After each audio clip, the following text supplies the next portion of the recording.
No, I should have known that. Who is the original? I think her name, I want to say Shirley Murdoch was, if I'm not mistaken. Yeah, she is unsung.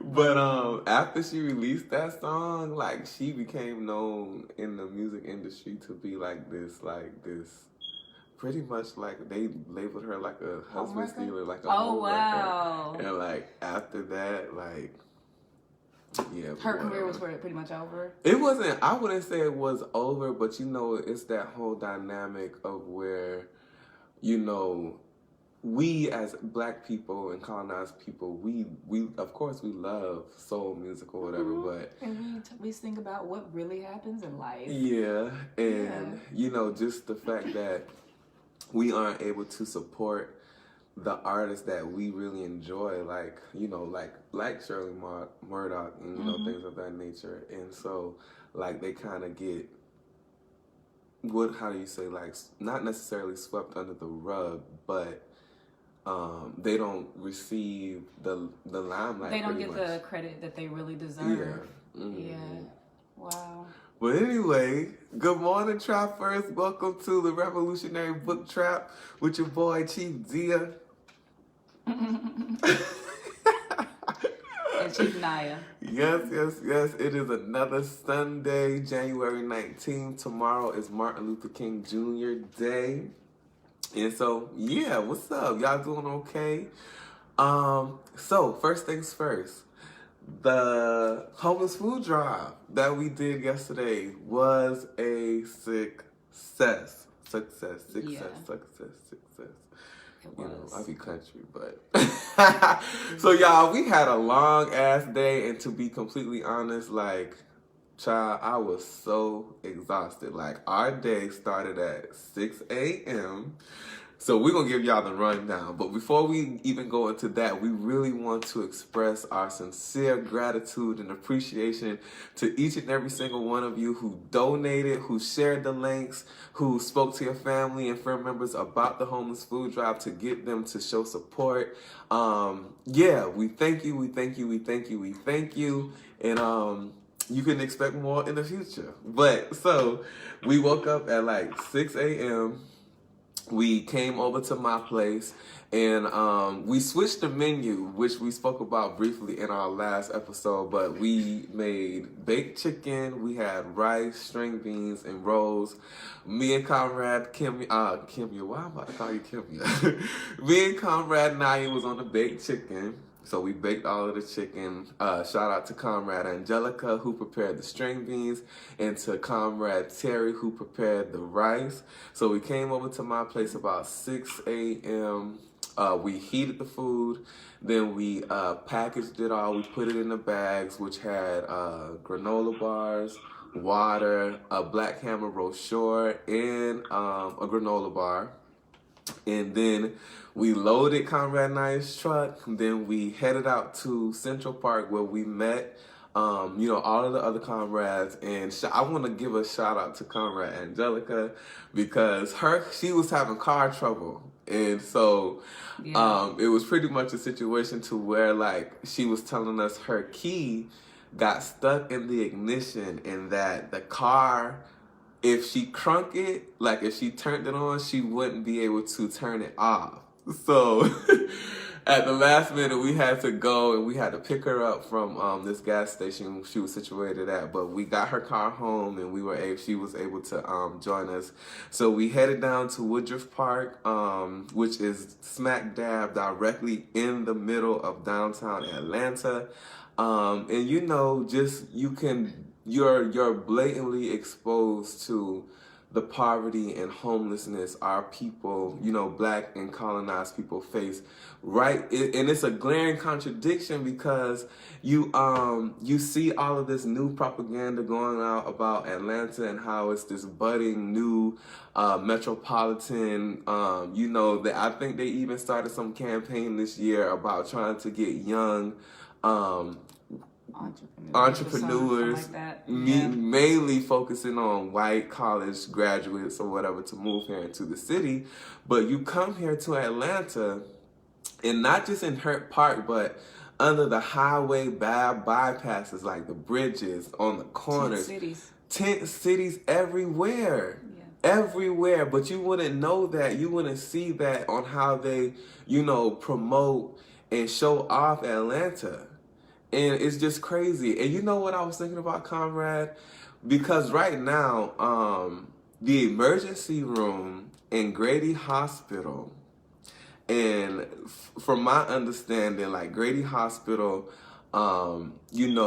is the Black hospital. It is the hospital for colonized and African people. And like last year, like the end of last year, in almost October, I want to say like maybe in December sometime, I believe 9 floors of this hospital was flooded out by over like maybe 30 gallons of water. They had to close the emergency room in Grady Hospital. And do you know that the emergency rooms in Grady Hospital won't be open again this year until October? October of this year. And I'm saying that to say, you see billboards with Black and colonized people professing like some love for Grady Hospital. But you have the money and the resources to be putting up all of these, what do you call the things? Advertisements. Billboards. The billboards, yeah.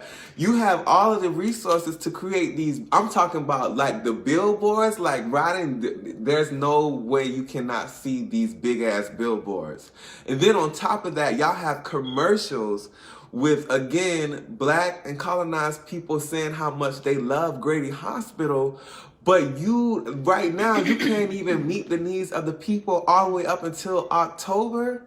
So tell me, how are the resources that, that are circulating in this hospital being allocated for these advertisements, but you don't have resources to fix your antiquated piping system within this, in a hospital, you don't have the resources to address that? And now Black and colonized people have to struggle to go to healthcare. Basic healthcare, yeah. Because Grady, is known for serving that community, serving the Black and colonized community, because so many don't have insurance of any kind. And so they can literally walk into Grady to get medications and things that they won't be able to get anywhere else. And so because that is the population that's served, of course, it's not going to be a priority to fix that, because they want to turn this into a lucrative area for white and I'll even say Black capitalist people that can make the city money. Exactly. And I mean, it's just these glaring contradictions that we see here in the city, but at the same time, Black people, colonized people are being gentrified out of their communities, out of the communities, and, this rampant homelessness and poverty. And, that's what, this was our second homeless food drive. And I mean, this is what we're facing, not only in the Black communities here in Atlanta, but any major metropolitan where you have a high concentration of Black and colonized people. It's the same conditions. It is the same conditions. But yeah, getting back to the food drive, we were able to give out, we fed 100 people. And yeah, shout out to all of our volunteers who came out. We had Jason, this brother traveled from Athens, Georgia. We had Comrade Naya's cousin, Monica, who came as well too. We had my co-workers Dana and Naya, who came out, and then also my significant other, my partner Donnell, was there too. But we had a great time though. So we went down, we started off in Woodruff Park, and there it was some homeless brothers and sisters there that we were able to give out meals. But when we got to Hurt Park, all we did was open Comrade Naya's trunk, and then and within 10 minutes, all of the meals were gone. But it's just evident to this persistent need to meet the immediate needs of our people. To do what we can, and as we build toward, liberation of from this capitalist, imperialist society system. So, right. Yeah.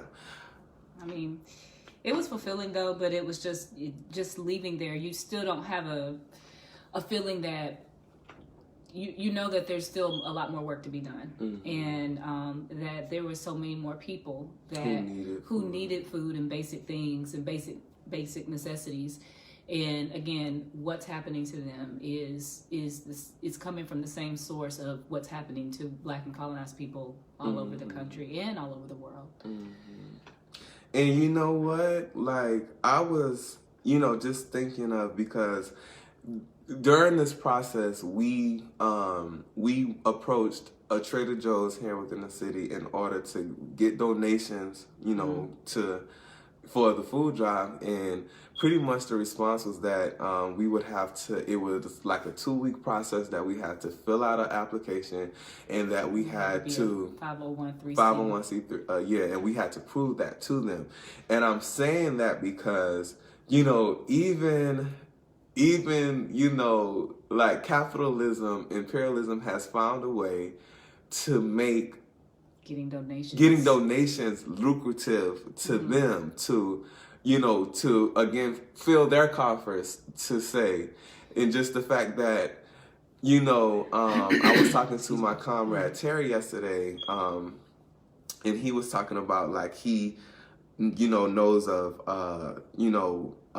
entities that receive like surplus donations. So a surplus donation would be like pretty much in the terms, like, say if like Popeyes, for example, had like a surplus of chicken sandwiches, they could just freely give that away to this nonprofit entity, and then just write it off on like their taxes or something like that. But just to even show you how capitalism has like skewed it, and so it makes you believe that these corporations and they don't, because if it doesn't benefit them, they would actually literally throw the food away before they give it to a hungry person. And you will get, like, if you've worked in fast food, I've worked in fast food. The waste, I have too. Yeah, so and if you know the amount of food that goes to waste literally every single day. And let me tell y'all, like, working in McDonald's when I was in high school, shit, they had like this little bin, like, of food. Like, if it was messed up or somebody didn't want it, they put it in like this bin to again and throw they count away. It at the end of the day. Yeah, because I had to do that too. But you know what I did? I used to take them burgers, stick it in my shirt, and then go into the restroom and just pig the fuck out. Like, but and then you would get fired, like, if you were caught taking stealing trash, stuff that they're gonna throw away anyway. Like, literally, they would. Yeah. But this is what colonialism is. This is what imperialism is. This is what capitalism is, and this is what we as Black Hammer is fighting each and every single day. So sign up, become a member, support. Go to blackhammer.org.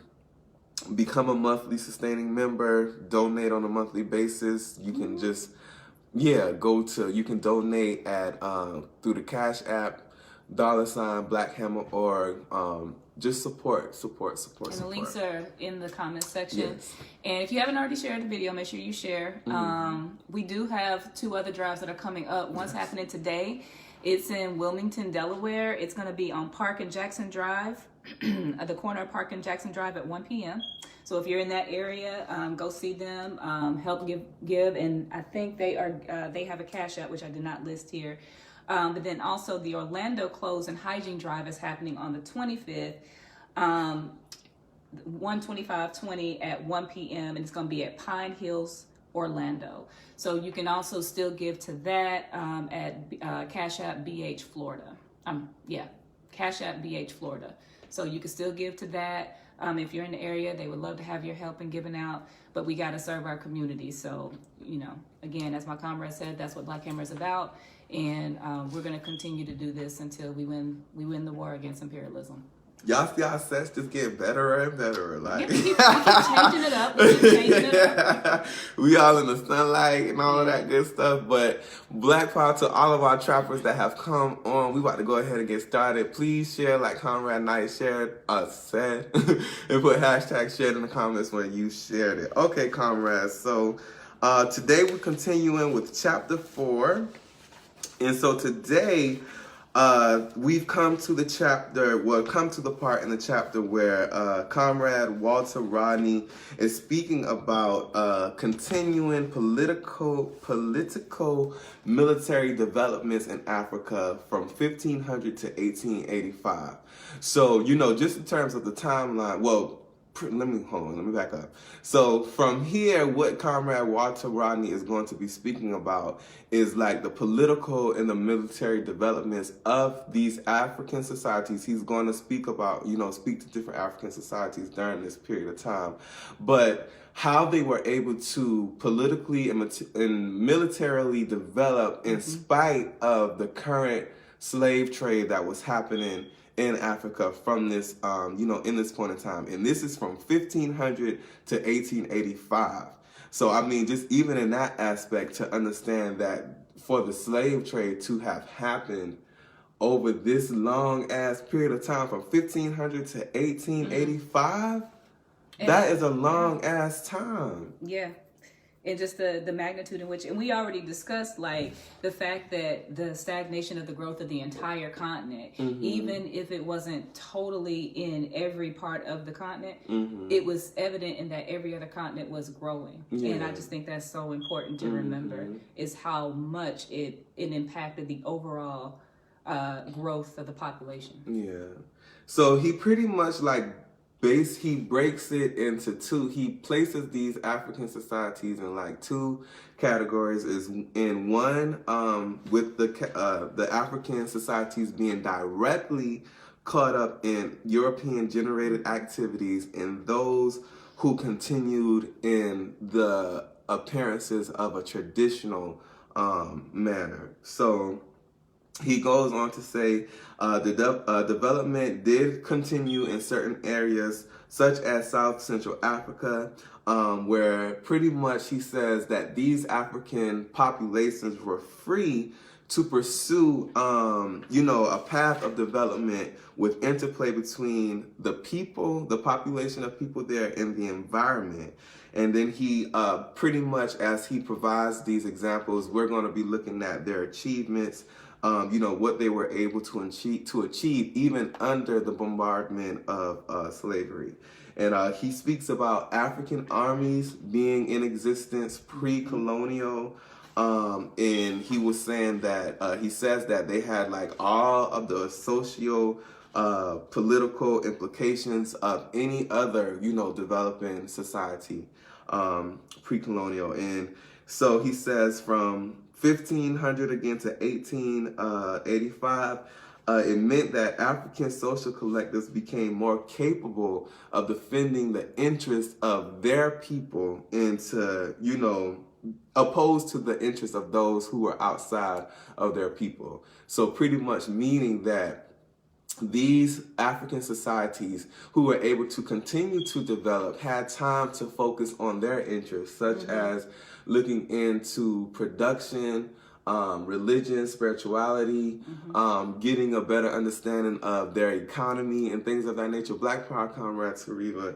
And so, and even just their military interests as well, strengthening their militaries and getting what they needed, horses, weapons, and things of that sort. And then it's also important to comment that this, it was happening on a smaller scale. Like you only saw the benefits, of, these African people, of the people and the populations of these certain African societies. There were very few and far in between, and you would only see the benefits of of this interplay between the environment and the population in small African communities. And it's just, oh, go ahead, I'm sorry. Well, I was just going to also say, he also brings up again here the role that religion played in like developing and forming the state in like the class system. So even while that was happening under like the development of, the economics and then the military, the religious, like Islam and Christianity, served to really build the state in different African societies and things like that, which I guess brought it to like the feudal point that it was going to. And just to give you all a better example, I feel like I kind of like jumbled that up, but hold on, let me find the portion where he speaks to it really quick.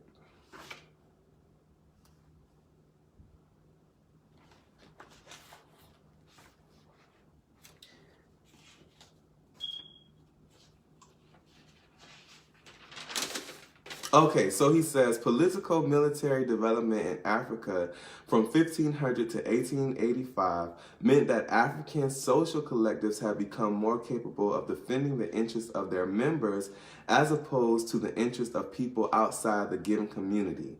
It also meant that the individual in a politically mature and militarily strong state would be free from external threat of physical removal. He would have more opportunities to apply his own skill in fields as diversified as minstrelsy, and bronze working under the protection of the state. He could also use his creativity and inventiveness to refine the religion of his people, or to work out a more manageable constitution, or to contribute to new techniques of war, or to advance agriculture and trade. Of course, it is also true that the benefits of all such contributions went mainly to a small section of African society, both within and without the zone of slaving. For as communalism receded, the principle of egalitarian distribution was disregarded. These various points can be illustrated by concrete historical examples drawn from all over the continent during the pre-colonial period in question. So yeah, that's just, speaking to what I guess I was trying to explain earlier, but we get the picture. So the first African society that he speaks about is Yoruba. And a lot of us are, familiar with Yoruba through, the spirituality, the traditional spiritual system, the Ife, which speaks to the Orishas. Like you hear of Shango, you hear of Oshun, you hear of Oye, and for a lot of us, in this current age, that has been the most prominent and the most complete picture of a traditional African spiritual system. And me and Comrade Nyah was speaking about it earlier, and you said that Ifa is one of the longest, like the oldest religious systems in existence, like today. And so, So, okay, he speaks about the state of Oye and of Benin and the preservation of ivory, their works in terracotta and bronze sculptures. And terracotta, we was looking it up earlier, is like a clay pottery and things like that.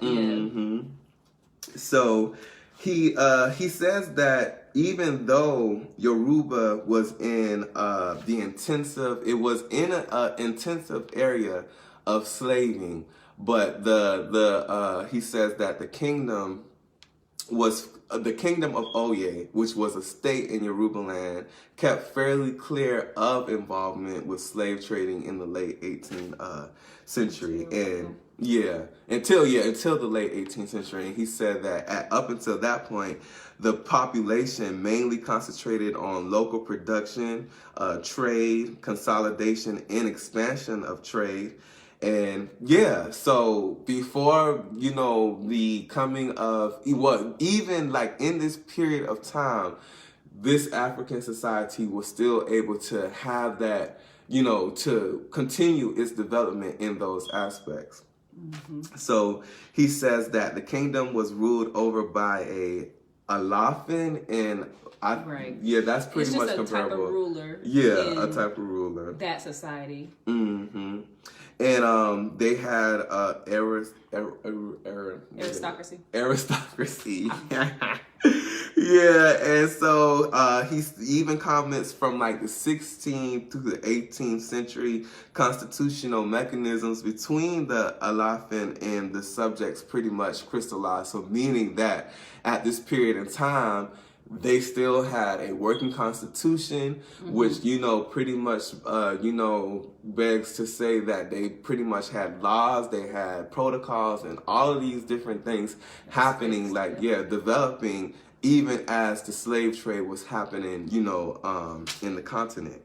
And he says that they traded more in cloth than they did in slaves, and they were connected to the Western Sudanic trading zones. And we were able to speak about, just how expansive, like the trading network was in Africa, like in previous chapters. But, that's just also proving to like the development of these societies. And he says that they were able to trade in like horses, so they got horses, which made their armies more feared and respected. And he makes the comment that, let me find it, pretty much that Yorubaland and the Oye were an example of African development on the basis of, forces which they didn't consciously manipulate, but they were able to utilize, these forces, and they had utilization of political techniques. And I just wanted to comment on this portion real quick. And it says, the Yoruba of Oyo concentrated on relations with the hinterland, thereby connecting with the Western Sudanic trading zone. It was from the north that Oye got the horses, which made his armies feared and respected. Oye is a prime example of that African development, which had its root deep in the past, in the contradictions between man and environment. Its people continue to develop on the basis of forces which they did not consciously manipulate, as well as through the deliberate utilization of political techniques. Yes. Let's see. And then then from there we go into the fact that in the early 19th century, that's when they began to export slave captives in significant amounts. And then the reasons why, it says they were obtained partly by military campaigns outside Yorubaland, but also local slave procuring. Local slave procuring involved kidnapping, armed raids, uncertainty, and disunity, which means that they were at war. Like, it was basically civil war that was breaking out. Those features, together with internal constitutional tensions and an external threat from the Islamic North, brought about the downfall of the Oyo Empire by about 1830. The famous Yoruba ancestral home was Ife, which was also despoiled, and its citizens turned into refugees because of quarrels among the Yoruba over kidnapping, sale into slavery. So when the slave trade actually did, penetrate or percolate into that society, it basically destroyed it. Exactly. The spirituality and things like that pretty much went out the window, and then here comes the effects of colonialism. And I just think that that's just, again, like we had said it before, but basically these things are kind of re-exemplified every time we read this. Exactly. And then, so after that, he goes into how, like, they were able to rebuild up until a point, and he says, but it was also testimony to the level of first, before I get into that, I don't want to, just what you just laid out cannot be understated, because like we see like so we're discussing Yorubaland and the Dahomey, which is the next African society, which we'll discuss in this episode. But what is so glaring is that when, you know, these African societies did give into the slave trade, it led to their downfall. It was, you know, yeah, and yeah, I just that was very just profound and powerful. Yeah. And so, okay, so after in the early 19th century, he says that they were able to rebuild. They had no. Yeah. So they would be able to rebuild New Oye Audubon. I said Audubon, but it's Audubon. Abadan, Ajeye, Abeokuta, and Ijebu. I think. Yeah. But yeah, and that also speaks to, like, at this point in time in these African societies that we are reading about right now, like the military and like the political apparatus were very closely tied together. And for example, it says that, and I'll read this portion. It says, in the Oyo Empire, the silver power was dominant, and the military generals were servants of the king. Subsequently, however, the military took over effective political power. For instance, the Ajayi state was founded by Kurumi, said to have been the greatest Yoruba general of those troubled times, and this is following the fall of Oyo. Kurumi established a personal military ascendancy in Ajayi. Abadan was slightly different in that there is a group of military officers who collectively form the political elite. Efforts to put civilians back in power were half-hearted and unsuccessful. After all, the town itself grew out of a military encampment. So, I mean, that is just, you know, testament to how influential the military was in this African society. Yeah, and then just in most societies, that's who is acquiring the power, and like the class system that was developing. I mean, just like in and of itself, before they even came into contact with the Europeans and the enslavement, you know, their communities, their civilizations were developing into a state that was comparable to feudalism, in which, you know, people were going to do work in, you know, return for survival and access to the land and being able to develop the land, you know, if they provided like the military labor, which he goes into later here. But yeah, Yeah, and he also speaks briefly about, you know, he just makes mention of how Yoruba, they acquired European firearms in large numbers and were able to integrate them in into trading, he says, politics and military strategy. And he goes on to say that Ibadan, which was once the greatest military in power in Yoruba land, selling captives as well as retaining many for use as laborers for its own benefit. But Abadan's farming areas were hit by war, and the Abadan's rulers also started removing prisoners farming the land and selling them instead to the Europeans. And yeah, and I wanted to even back up a little bit because it's relevant to what you said. When they were trying to get these firearms, what did they have to give in return? Human captives, and that was the only thing that they would accept for that. And up here where it talks about even where they were trying to get better firearms or better weapons technology, the Europeans was like, no, we're not going to do that. We're not going to give y'all that. It says one item of European technology that was anxiously sought by Africans and that was fairly easily obtainable from Europeans was the firearm. From the 1820s onward, the Yoruba acquired European firearms in large numbers and integrated them into the pattern of trade, politics, and military strategy. On the eve of colonial rule, Yoruba generals were reaching out for breech-loading rifles and even rockets, and Europe stepped in too quickly for that move to get far. And they so were they just was like, nah. hold up, niggas. Yeah, y'all getting a little too brave, and we need to keep y'all in this exploitive position so we can continue to get these captives. So we'll give you some little guns, but you're not fixing to get these guns over here. And then, you know, just the vulnerability that they were put in, what you were talking about, like with the farming areas, and they were hit by war. And again, the only way that they can get the things that they need to develop their land and to protect their land from external threats was the selling of slaves. Right. So it's like they were forced into doing it. And I just think that that's, something for us to really pay attention to, because it's not just they just did it. It was the conditions of the land and the really their position in the trade and everything that forced them to do it. Yeah.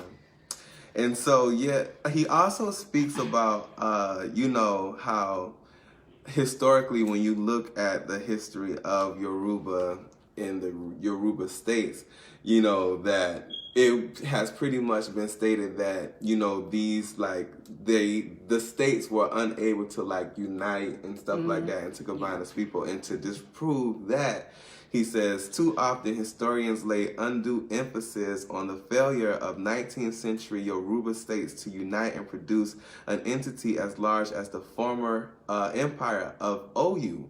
But firstly, the size of a political unit is not the most important criterion for evaluating the achievements of its peoples. Absolutely. And secondly, a given people can disintegrate, right? Yep. Politically, and later integrate even more effectively. The Yoruba states of Abadan, Obiokuta, Ajeye had populations of up to 100,000 citizens, as large as I believe that's supposed to be much, of the city-states, principalities, and palatinates of feudal Germany. This is a comparison which is worth bringing to light, and it is one that struck European observers who happened to visit Yoruba land in the middle years of the 19th century. And I think we just caught Comrade Alex #read that back, where he says, Germany why I can't read today, y'all?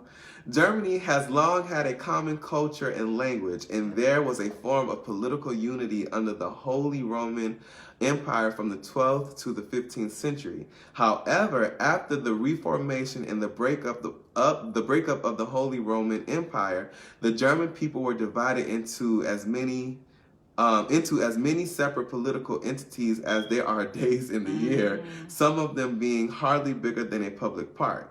Yet the internal class relations and productive forces continued to develop throughout Germany, and ultimately, by 1870, unity again was again achieved, and feudalism giving way to the powerful capitalist nation state.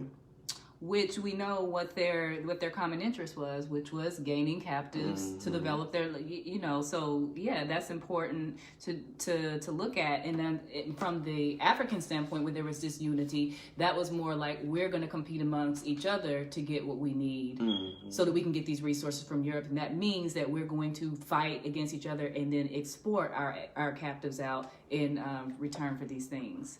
Yes. So, all right. You have anything else on your Yoruba land that you wanted to speak to? I did like that last paragraph. You read, Alex says, read that back.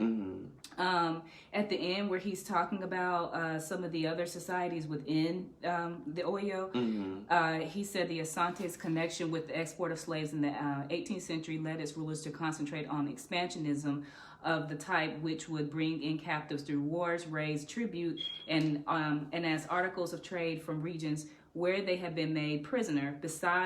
Since the 15th century, Akan country was building up rather than exporting its human resources. Captives were incorporated locally into society, and on the eve of colonialism, a substantial portion of Asante society was made up of Adanko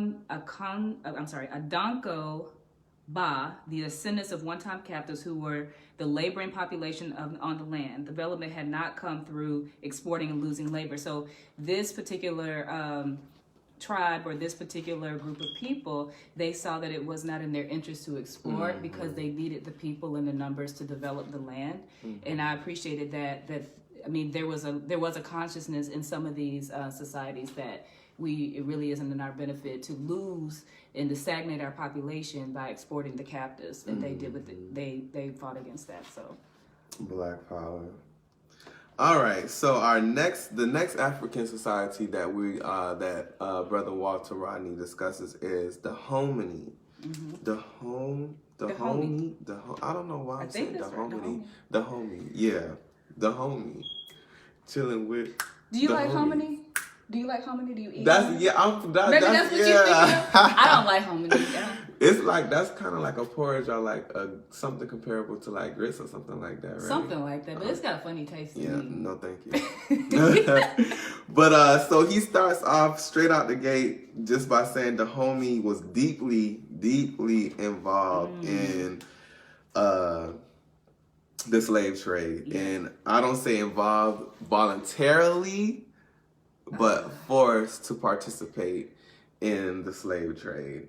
And he makes the comment that between the 18th and 19th century, the homie had a very stagnant population, and the only stimulus that they had to their economy was slave exports, like meaning they weren't able to trade anything else but captives. Yeah, that was it. And they became a raiding state, meaning in West Africa, and we already understand like in West Africa is where a lot of African people were transported from into the slave trade. Right. But they became a raiding state, and this was after failing to get Europeans to accept anything else other than human beings.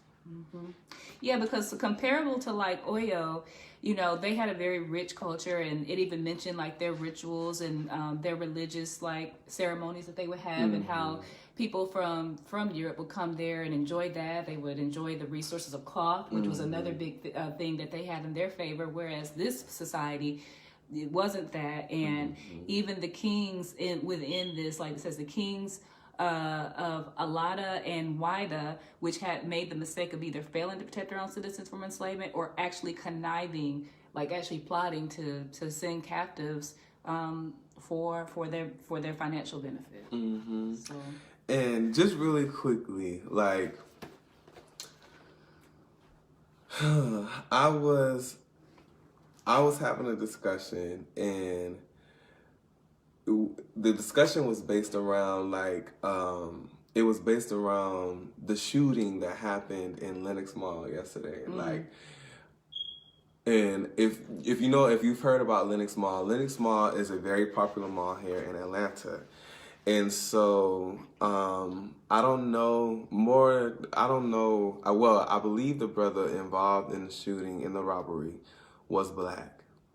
And just the point that I was trying to make in this discussion is that first, just acknowledging that, African people, colonized people, are not born with this inherent sense to want to commit violence, to want to commit robbery, to do anything, to participate in the illegal drug economy, which in turn, pretty much poisons our own people. But I say that just to acknowledge that black and colonized people have been born into a society where these conditions have been forced upon us, to where we have to commit these so-called unsavory acts, in order to survive. Why do you rob somebody? It's because you have no access to resources. You're trying to meet a need. Unconsciously or consciously, you are struggling to meet a need.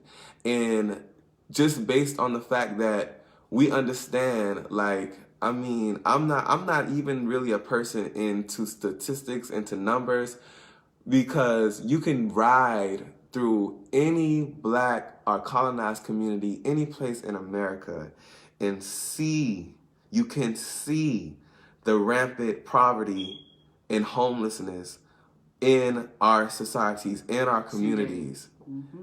And it is these conditions that are forced upon us that makes us act in these so-called unsavory ways, because again, we are trying to meet a need.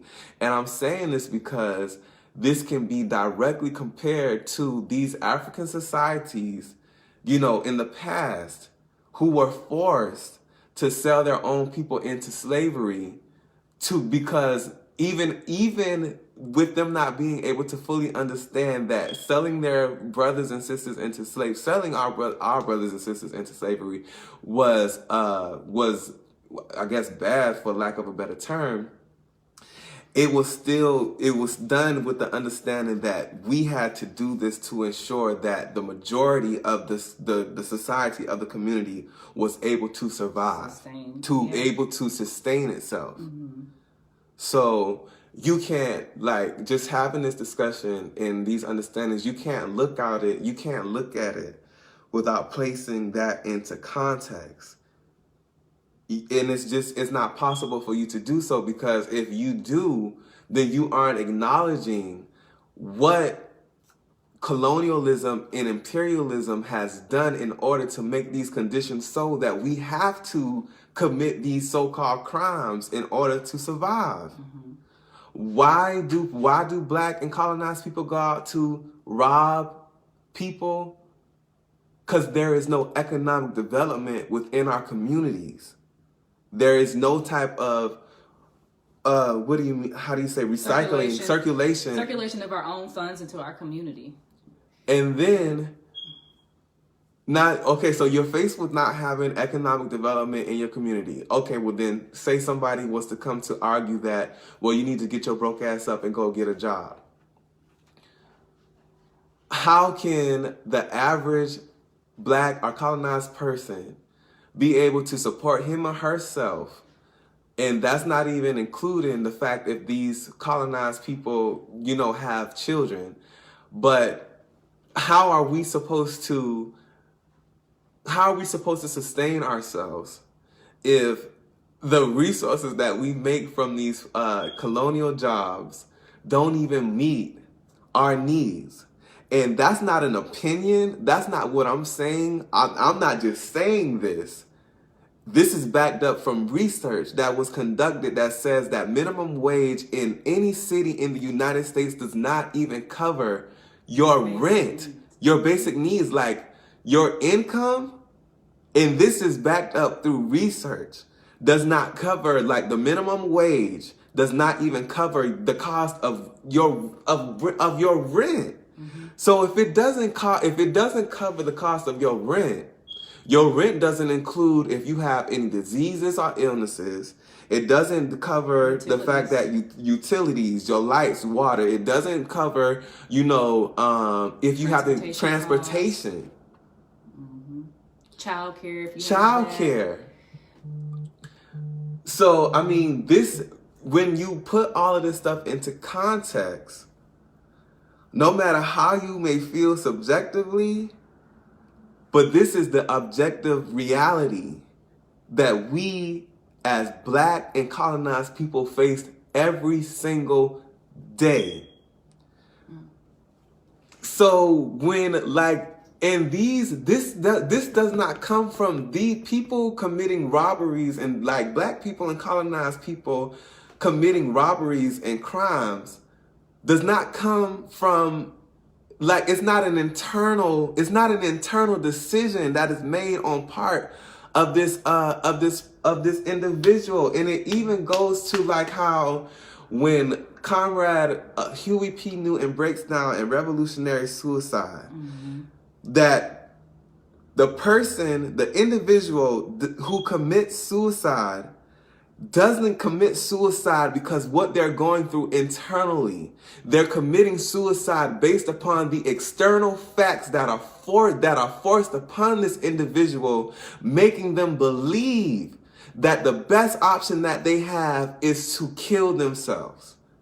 is to end their lives. To escape the environment that they were forced to live in. That you are forced to live in.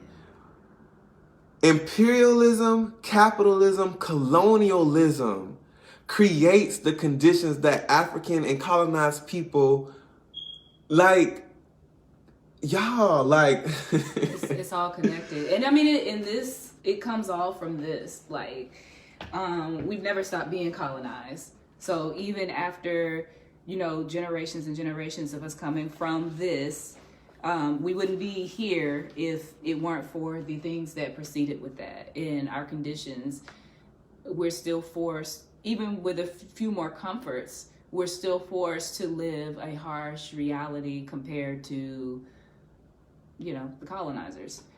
And real quick before we move on, like when you're having these conversations with your friends and your family, and their response is just pretty much, they don't even want to, they don't even want to entertain, this pretty much what you're saying. It's important for us as organizers, as revolutionaries, to understand that they are only replying with the narrative that has been forced upon them. And, I guess that just continues in our responsibility as, conscious, as the conscious thinking representatives of, colonizing African people, that we work with our friends and family through patient persuasion, as it's been said. Yeah. And that, ultimately the only way that we are able to reach our people is to have these types of discussion and to reach them consciously. Because it's not going to work if you are just bombarding them. Well, I know this, I know that. It has to be done, again, through patient persuasion. But what can expedite that patient persuasion is being able to tie what you're speaking to the concrete and material, the historical facts that we can show them. That we can show them. So, yeah. Okay, but getting back to the hominy real quick. So, with the understanding that the home, I don't know why I keep saying the homie being this rating state, it has to be understood, like Comrade Walter Rodney makes the understanding that they had a very tight and tightly organized military state. So, with the understanding that the homie is a slave state, in order to go out to procure slaves, you have to have a real military force. And unfortunately, this dynamic and tightly organized military force was used to procure more African people to sell into slavery. So in so many words, he says that it's compared to Sparta, which was like this, which is, as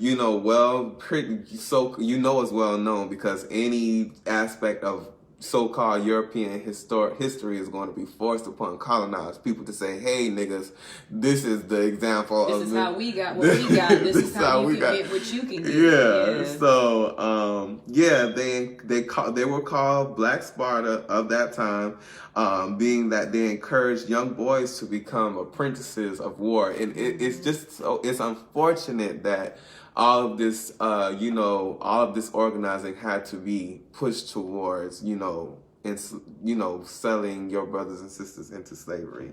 But another aspect of it is the utilization of women, within the military in the homie. And it says that wives within the royal palace, they started off as ceremonial guards. So, you know, like these sisters were able to defend themselves and all of that shit. Like you didn't play with them. And it says that from the ceremonial guards, you progress to become a part of the military based on equality of hardship and reward.